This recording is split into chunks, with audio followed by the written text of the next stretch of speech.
కొత్తిమీర, పుదీనా, నానేసుకున్న చింతపండు, గసగసాలు, కొబ్బెర, నువ్వులు, మెంతులు, పల్లీలన్నీ పేస్ట్ పట్టి పెట్టుకున్న పేస్ట్, అల్లం వెల్లుల్లి ఫ్రెష్ పేస్ట్, వేంపి పెట్టుకున్న ఉల్లిగడ్డ పేస్టు, చేపలు కడిగి పెట్టుకున్న చేపలు, ఫ్రెష్గా కడిగి పెట్టుకున్న చేపలు. మనకి ఏ పాత్ర ఇష్టం ఉన్నదో ఆ పాత్ర అవైలబుల్ ఉన్నది, మీకు సరిపడే పాత్ర పెట్టుకోవాలి. అదే బగోన్ పెట్టుకొని కొద్దిగా పుదీనా నీళ్ళు వేసి బాగా కడుక్కోవాలి, సన్నించుకుంటారు కదా, నీళ్ళు వేసి కడిగి పెట్టుకోవాలా. నూనె వేడైనాక అన్ని పేస్టులు ఉన్నాయి కాబట్టి డైరెక్ట్ కొత్తిమీర పుదీనా వేసేస్తున్నా, ఎక్స్ట్రా ఏమి వేయట్లేదు, డైరెక్ట్ నూనెలో కొత్తిమీర పుదీనా వేసేస్తున్నా. అంతే వేసేసుకోవాలి కొత్తిమీర పుదీనా.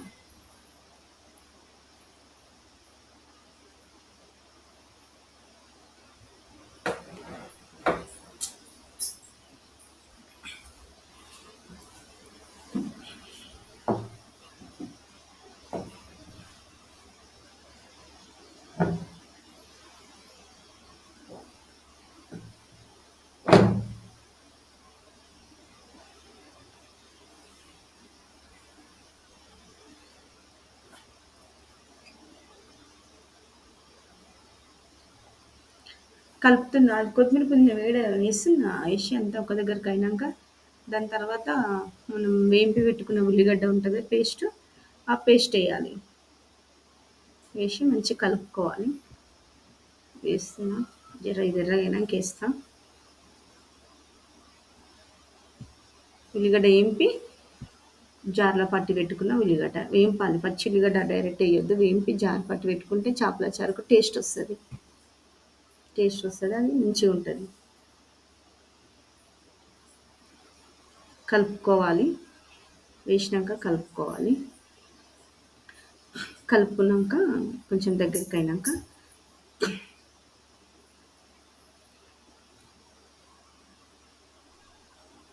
అట్లనే కలపాలి, అడుగంటనీయద్దు, అడుగంటనిస్తే టేస్ట్ పోతుంది. ఏ మసాలానే కానీ మనం ఏదైనా చేసుకున్న కర్రీసే కానీ ఎప్పుడైనా అడుగంటనీయద్దు, మనం దగ్గరుండి మంచిగా నీట్గా చేసుకోవాలి.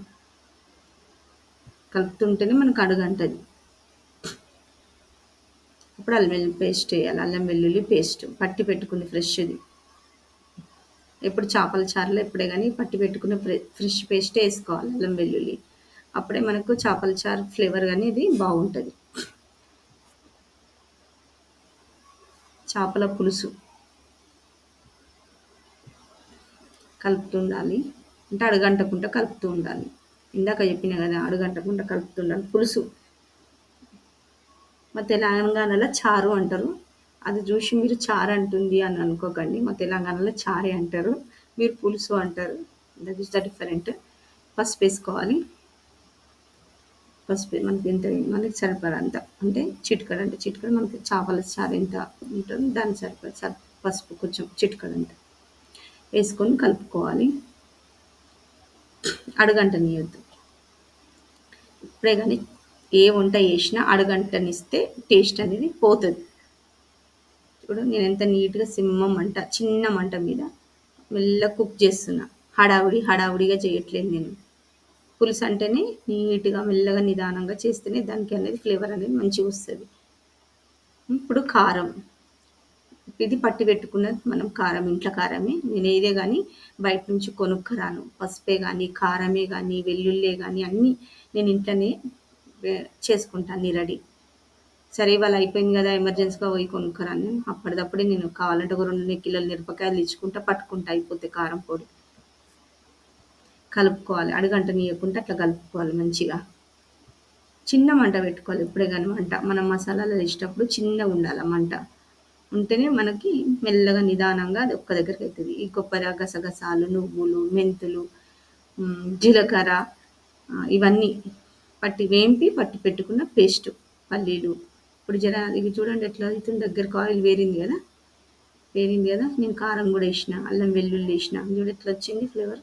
అట్లా మంచిగా ఆయిల్ వచ్చినాక మనం పట్టి పెట్టుకున్న పేస్ట్ అంతా వేసేయాలి. అలా గసగసాలు, కొబ్బరి, పల్లీలు, నువ్వులు, మెంతులు ఇవన్నీ ఉన్నాయి, అదంతా పేస్ట్ వేసినాక కలుపుకోవాలి. మరి ఇది అంటనీయొద్దు, అడుగు అంటనీయొద్దు, ఎప్పుడే కానీ చిన్న మంట మీద చేసుకోవాలి, కుక్ చేసుకోవాలి. ఇది మంచి ఒక్క దగ్గర కావాలి, మంచిగా నీట్ ఇప్పుడు ఇందాక ఎట్లా ఆయిల్ వేరింది అట్లనే ఇది కూడా కొంచెం ఇట్లా కొత్త కొత్త ఉడికి మంచిగా ఆయిల్ వేరుతుంది. అప్పుడు మనం చింతపండు పిసుక్కోవాలి. పిసుక్కొని రెడీ చేసి పెట్టుకోవాలి. ఇంతకుముందు చూయించిన కదా ఉప్పు, సరిపడంత ఉప్పు. ఉం? సరిపడంత ఉప్పు వేసుకోవాలి. కలుపుకోవాలి ఉప్పేసి. సరిపడంత ఉప్పేసి మంచిగా కలుపుకోవాలి.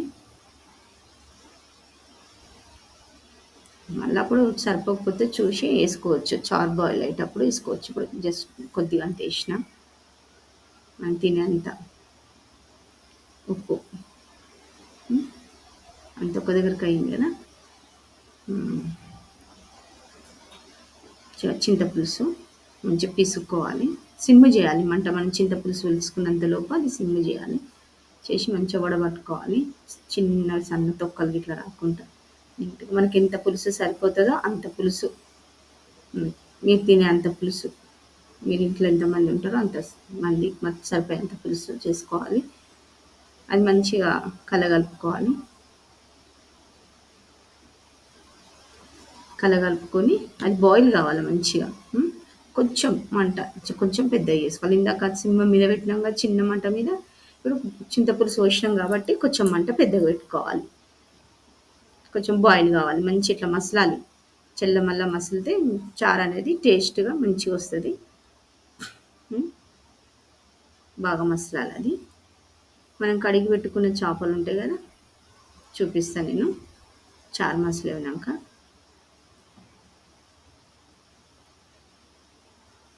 మూత పెట్టేసాను. సరిపడంత చూసుకొని చారు చేపలు కడిగి పెట్టుకుని ఉప్పు కారం కలిపి, ఓన్లీ ఉప్పు కారమే, ఎందుకంటే చేప చప్ప పడకుండా అట్లా కలిపి పెట్టుకోవాలి. కడిగి పెట్టేయంగానే చప్ప పడుతుంది. ఇప్పుడు మళ్ళీ ఒక్కొక్క చేప బాయిల్ అయిన దాంట్లో ఒక్కొక్క చేప మెల్లమెల్లగా వేయాలి. వేసినాక మన టక్క టక్క కలపొద్దు, నిదానంగా మెల్లగా కలపాలి. ఇప్పుడు వేసినాక అన్ని వేసినాక చూపిస్తాను నేను ఎట్లా కలుపుతానో. అన్నీ వేసుకోవాలి చేపలు.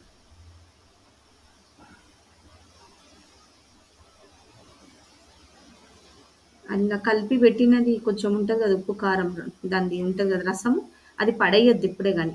చేపల చారులో పోసేసేయాలి ఆ గిన్నెలదంతా. ఆ ఉప్పు కారం అంతా కలిపింది ఉంటుంది. మనం చేపలన్నీ వేసినాక ఆ గిన్నెలది కొందరు ఏం చేస్తారంటే అరే ఉప్పు కారం కలిపింది కానీ తీసి పడేస్తారు. పడేయొద్దు, అదే టేస్ట్. అది పోసేసేయాలి. పోసేసి నిదానంగా మెల్లగా చిన్నగా కలపాలి. ఇట్లా మనం కర్రీ కలిపినట్టు కర్ర కర్ర కలిపేసి చేప కదా ముక్క అనేది విరిగిపోతుంది.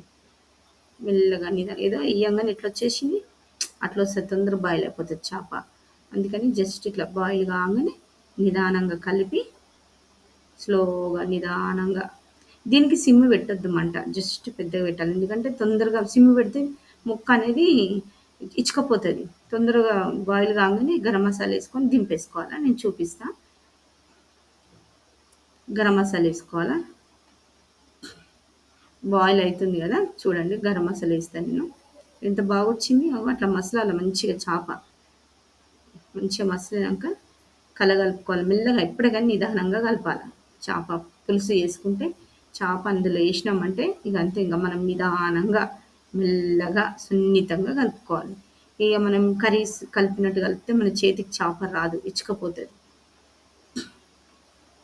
జస్ట్ ఒక 1 మినిట్ అట్లా అట్లా బాయిల్ కాగానే తీసేసుకోవాలి. చూడు ఎంత బాగా వచ్చింది చేప బాయిల్ పైకి తేలుతుంది. అవి అట్లా వచ్చేస్తుంది మనకు. అట్లా బాయిల్ కావాలి గసగా మంచిగా. గరం మసాలా అంతా వేసినాం కదా, స్మెల్ ఎంత గుడ్ స్మెల్ వస్తుంది మనకి. ఒక మంచిగా తినొచ్చు అందరం. ఆ డే అంతా గుడ్ డే ఉంటుంది మనకి.